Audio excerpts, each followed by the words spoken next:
એક નાના ગામમાં રવિભાઈ નામના મહેનતુ ખેડૂત રહેતા હતા. રવિભાઈ પાસે બહુ મોટું જમીન નહીં, માત્ર થોડું ખેતર હતું, પરંતુ દિલમાં હિંમત અને આશા ભરેલી હતી.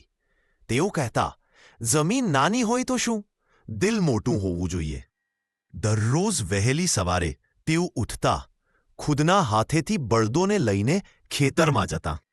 ગરમ સૂરજ હો કે ઠંડી પવન, વરસાદ હોય કે તડકો, રવિભાઈનું કામ ક્યારેય અટકતું નહીં.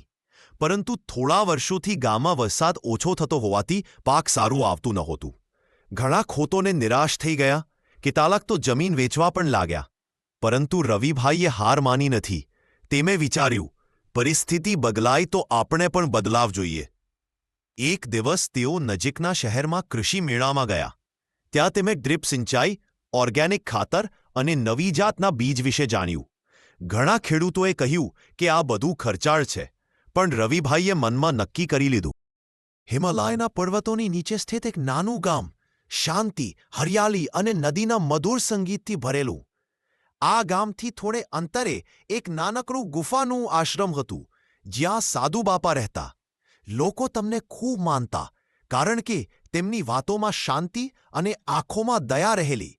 બાપા દર સવાર નદીના કિનારે ધ્યાન કરતા, પક્ષીઓના અવાજ સાથે મંત્રોચ્ચાર કરતા અને પછી ગામના લોકોની સેવા કરતા. તેમની પાસે ન ધન, ન વૈભવ, માત્ર પ્રેમ અને અનુભવનો ખજાનો.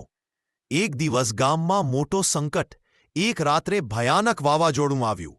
પવન એટલો જોરદાર કે ઝાડો પડી ગયા, ઘાસચારા ઉડી ગયા, નદી ઉફાનીને ખેતરોને ડૂબાવી ગઈ. ગામવાસીઓમાં ડર અને નિરાશા ફેલાઈ ગઈ. બધા સાધુ બાપાના આશ્રમ તરફ દોડી ગયા. બાપા, અમારું ઘર તૂટી ગયું, પાક બગડી ગયો, પશુઓને ખોરાક નથી, હવે શું કરવું? બાપા શાંત નજરે બધાને જોયું.